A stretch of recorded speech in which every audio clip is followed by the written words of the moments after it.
Welcome to புது பொண்ணு சமையலறை. இன்றைக்கி பார்க்க போகிற ரெசிபி சூப்பரான சுவையான பிரண்டை கடையில் தாங்க பார்க்க போகிறோம். பிரண்டை வச்சு இந்த மாதிரி சூப்பராக ஒரு பருப்பு வச்சு கடையில் பண்ண முடியுமானா கண்டிப்பாக பண்ண முடியும். அவ்வளோ ஹெல்த்தியாக இருக்கும். குழந்தைங்களும் நல்லா விரும்பி சாப்பிடுவாங்க. இந்த மாதிரி ரொம்ப பிஞ்சாக இருக்கக்கூடிய பிரண்டை தான் எடுத்துணும். நம்ம உடச்சா இந்த மாதிரி உடையணும். நார் ரொம்ப இருந்தால் நம்மளுக்கு சாப்பிடும்போது வாயில் தின்படும். இப்போ எல்லாத்தையும் அதை க்ளீன் பண்ணி எடுத்து வச்சுட்டு 100 கிராம் அளவுக்கு குக்கரில் பருப்பு போட்டு நல்லா கழுவி எடுத்துக்க வேண்டியதுதான். எடுத்துகிட்டு 4 போல் பச்சை மிளகாய், ஒரு முழு பூண்டு, 2 வெங்காயம் நல்லா நீல வாக்கில் கட் பண்ணி எடுத்து வச்சுக்கலாம். அது கூட சேர்த்து நல்லா தண்ணி ஊற்றி வேக வச்சு எடுத்துக்கணும்.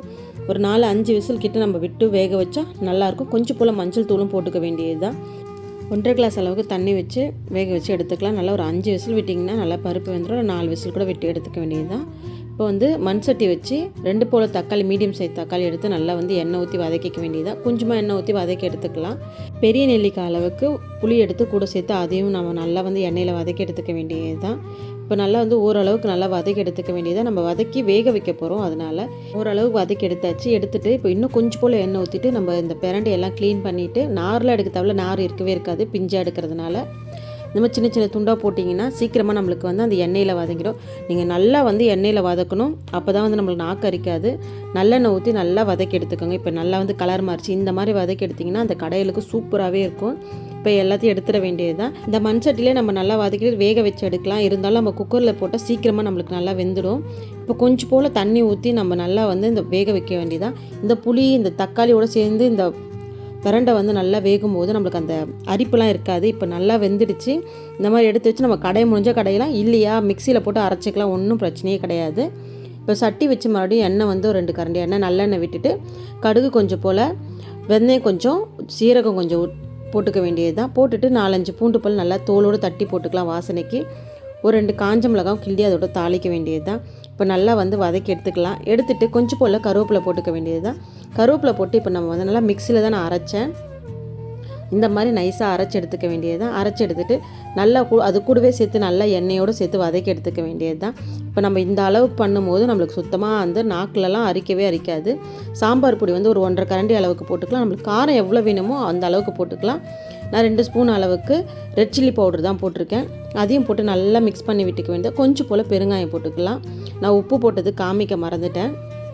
அதனால் இப்போ நல்லா இது எல்லாத்தையும் சேர்த்து அந்த பச்சை வாசனை போகிற அளவுக்கு நம்ம நல்லா வதக்கி எடுத்துக்க வேண்டியது தான். அடிலாம் பிடிக்காது. இந்த ஸ்டேஜில் பருப்பு ஊற்றுனதுக்கு அப்புறம் தான் அடி பிடிக்கிற மாதிரி இருக்கும்.